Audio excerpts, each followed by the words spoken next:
Nobel শান্তি পুরস্কার বিজয়ীকে প্রদান করা হলে তা কোনোভাবেই তার কাছ থেকে প্রত্যাহার করা যায় না। তবে বিজয়ী চাইলে নিজের পদক অন্য কাউকে উপহার দিতে পারেন। পদক, সম্মাননাপত্র বা পুরস্কারের অর্থ যেভাবেই ব্যবহার করা হোক, নোবেল পুরস্কারের প্রকৃত বিজয়ীর নামই আজীবন আনুষ্ঠানিকভাবে নথিভুক্ত থাকবে।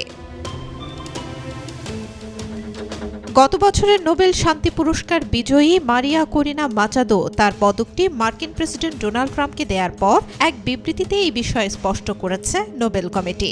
বিবৃতিতে বলা হয়, বিজয়ী ব্যক্তি পদক বা পুরস্কারের অর্থ দিয়ে কি করছেন সে বিষয়ে নোবেল ফাউন্ডেশনের কোনো বাধ্যবাধকতা নেই।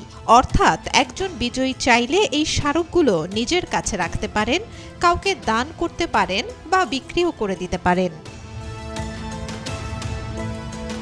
ভেনেজুয়েলার বিরোধী নেতা মারিয়া করিনা মাচাদো বৃহস্পতিবার তার নোবেল পদকটি ডোনাল্ড ট্রাম্পকে উপহার দেন। ট্রাম্পও যথেষ্ট কৃতজ্ঞতা প্রকাশ করেন। হোয়াইট হাউস থেকে প্রকাশিত একটি ছবিতে দেখা যায়, সোনার ফ্রেমে বাঁধানো পদকটি মাচাদো ট্রাম্পের হাতে তুলে দিচ্ছেন। হোয়াইট হাউসের এক কর্মকর্তা জানান, ট্রাম্প পদকটি নিজের কাছেই সংরক্ষণ করতে চান। ৫ সদস্যের নোবেল কমিটি জানায়, পদক ও সম্মাননাপত্র নোবেল পুরস্কারের কেবল বস্তুগত প্রতীক। পুরস্কারের আসল মূল্য নিহিত থাকে এর সম্মান ও স্বীকৃতিতে, যা বিজয়ী ব্যক্তি বা প্রতিষ্ঠানের নামের সঙ্গে চিরকাল অঙ্গাঅঙ্গিভাবে যুক্ত থাকে। বিবৃতিতে ট্রাম্প বা মাচাদোর নাম সরাসরি উল্লেখ না করে নোবেল কমিটি বলছে, পুরস্কার ঘোষণার পর কোনো বিজয়ীর ব্যক্তিগত সিদ্ধান্ত বা কাজ নিয়ে তারা কোনো মন্তব্য করে না। গত সপ্তাহে মাচাদো বলেছিলেন, ট্রাম্পের সঙ্গে তিনি নোবেল পুরস্কার ভাগ করে নেবেন। পদকের পাশাপাশি নোবেল শান্তি পুরস্কারের অংশ হিসেবে মারিয়া করিনা মাচাদো একটি সম্মাননাপত্র ও 1,10,00,000 সুইডিশ ক্রোনা অর্থমূল্যও পেয়েছেন।